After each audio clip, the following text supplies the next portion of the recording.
Corona के नाम पर स्कूली शिक्षा को जिस तरह से बर्बाद किया गया है, उसका हिसाब न तो लिया जाएगा न दिया जाएगा। अनुराग द्वारी की रिपोर्ट बता रही है कि बच्चों की पढ़ाई की किताबें गोदामों में धूल खाती रह गईं और उनकी परीक्षा भी हो गई।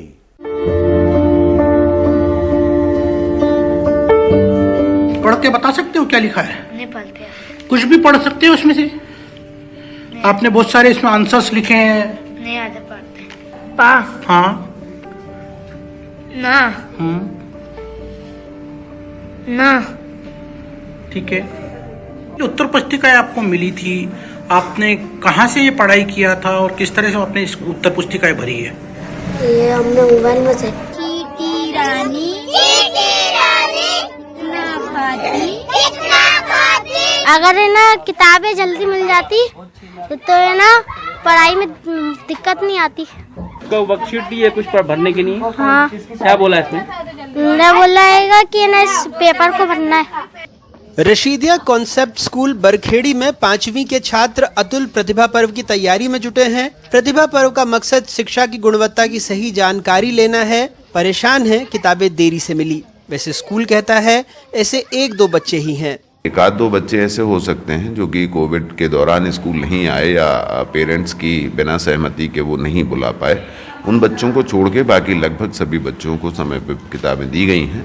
तो प्रतिभा पर्व की तैयारी में बच्चे डूबे हैं, लेकिन कितने तैयार हुए ये जानने भोपाल से हम आगर मालवा भी पहुंचे। एनडीटीवी की टीम ने जब जानकारी ली तो पता लगा कि भोपाल से निकली रंग बिरंगे पुस्तकें बच्चों की पहुंच से दूर सरकारी दफ्तरों में जमा पड़ी हैं। जिन किताबों से बच्चों का मुस्तकबिल संवारने के दावे हो रहे हैं, उन्हीं किताबों के ढेर में तालीम के फलसफे दबे नजर आ रहे हैं। ऐसे में बच्चों ने किस स्तर पर अध्ययन किया होगा, ये जानने हम जिला मुख्यालय पर शासकीय स्कूल पहुंचे।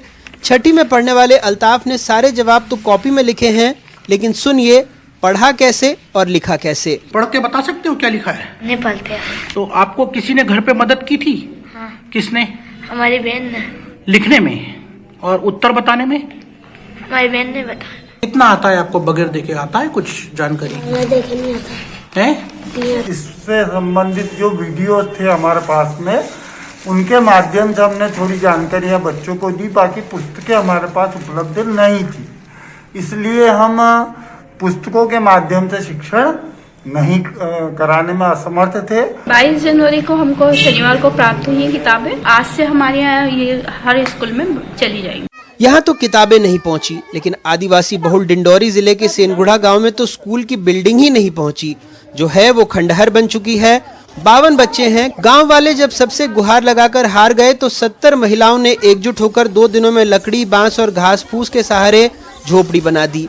1 जनवरी से स्कूल का संचालन झोपड़ी में ही किया जा रहा है। मध्य प्रदेश के सरकारी स्कूलों की हालत इस बात से भी समझी जा सकती है कि प्रदेश के सरकारी स्कूलों में पिछले 10 साल में 1ली से 8वीं तक के 40,13,000 बच्चे कम हो गए, जबकि इसी दौरान 65 लाख बच्चों को 1100 करोड़ रुपए की ड्रेस, किताबें और मिड डे मील बांट दिया गया। ये और बात है कि अफसरों ने खुद स्वीकारा है कि माध्यमिक स्कूलों में औसतन बच्चों की उपस्थिति 20 से 25% ही रहती है।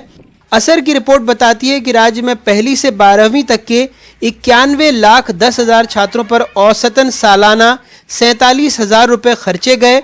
राज्य के 99,411 सरकारी स्कूलों में 43% में बिजली नहीं है। 5% में छात्राओं के लिए अभी भी शौचालय नहीं है। ये हालात तब हैं जब इन पर 100 करोड़ रुपए सालाना खर्च का दावा है। मध्य प्रदेश में इस शैक्षणिक सत्र में सरकारी और निजी स्कूल मिलाकर कुल 1,40,00,000 बच्चों ने दाखिला लिया है, लेकिन देश में जो सरकारी स्कूल हैं उनकी हालत में मध्य प्रदेश 17वें नंबर पर है। ऐसा इसलिए भी क्योंकि लगभग 21,000 ऐसे सरकारी स्कूल हैं जो सिर्फ एक शिक्षक के बूते चल रहे हैं। ऐसे में हैरत नहीं होती ये सुनकर कि परीक्षा हो गई या परीक्षा होने वाली है और उसके बाद सरकारी किताबें बच्चों के हाथ में पहुंच रही हैं।